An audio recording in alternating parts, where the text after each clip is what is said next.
ദില്ലിയിലെ വിവിധയിടങ്ങളിൽ ഭീകരാക്രമണം നടത്താനായിരുന്നു ഈ ഡോക്ടർ സംഘത്തിന്റെ വൈറ്റ് കോളർ ടെറർ മൊഡ്യൂളിന്റെ പദ്ധതി എന്ന് അന്വേഷണ സംഘം കണ്ടെത്തിയിട്ടുണ്ട്. ആ ആവശ്യത്തിനായി ഒരു I-20 കാർ വാങ്ങിയിരുന്നു. ഇതിനൊപ്പം തന്നെ ഡോക്ടർ ഉമർ നബിയുടെ പേരിൽ വ്യാജവിലാസത്തിൽ ഒരു ചുമന്ന നിറത്തിലുള്ള എക്കോസ്പോർട്ട് കാർ കൂടി വാങ്ങിയിരുന്നു. ആ കാറിനെ കുറിച്ചുള്ള അന്വേഷണമായിരുന്നു ഇന്നലെ മുഴുവൻ ഹരിയാന പോലീസും NIA നടത്തിയത്. ഇതിപ്പോൾ കണ്ടെത്തിയിരിക്കുകയാണ്. ഹരിയാനയിലെ ഒരു ഗ്രാമത്തിൽ നമുക്ക് ഈ ദൃശ്യങ്ങളിൽ കാണാൻ കഴിയുന്നുണ്ട്. ഹരിയാനയിലെ ഫരീദാബാദിന് അടുത്തുള്ള ഒരു ഗ്രാമത്തിലാണ് റിപ്പോർട്ടർ TV സംഘമുള്ളത്. ഖണ്ഡാവലി എന്നു പേരുള്ള ഗ്രാമത്തിലാണ് ഈ വാഹനം നിർത്തിയിട്ട രൂപത്തിൽ കാണുന്നത്. നമുക്ക് ദൃശ്യങ്ങളിൽ കാണാൻ കഴിയും. നമ്മൾ ഈ കാണുന്ന വഴിയുടെ ഒരു ഭാഗത്തുകൂടി അകത്തേക്ക് ഒരു 50 മീറ്റർ മാത്രം പോകുമ്പോഴാണ് ആ വാഹനം ഇപ്പോഴുള്ളത്.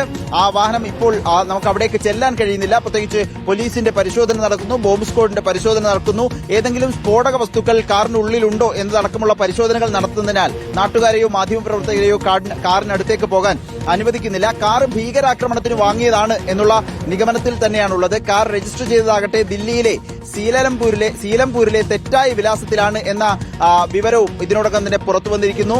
ഏറ്റവും പ്രധാനപ്പെട്ട ഒരു വിവരം ഇപ്പോൾ വരുന്നത് ദില്ലി സ്ഫോടനവുമായി ബന്ധപ്പെട്ട് ഒരു കൂട്ടാളിയെ കൂടി കണ്ടെത്തിയിരിക്കുന്നു എന്നുള്ളതാണ്. ഈ സംഘത്തിൽപ്പെട്ട ഡോക്ടർ ആരിഫ് എന്നയാളെ കസ്റ്റഡിയിലെടുത്തിരിക്കുന്നത് കാൺപൂരിൽ നിന്നാണ് എന്നറിയുന്നു. ജമ്മു കശ്മീർ സ്വദേശിയായ ഡോക്ടർ മുഹമ്മദ് ആരിഫ് ഈ പൊട്ടിത്തെറിച്ച I-20 കാർ ഓടിച്ചിരുന്ന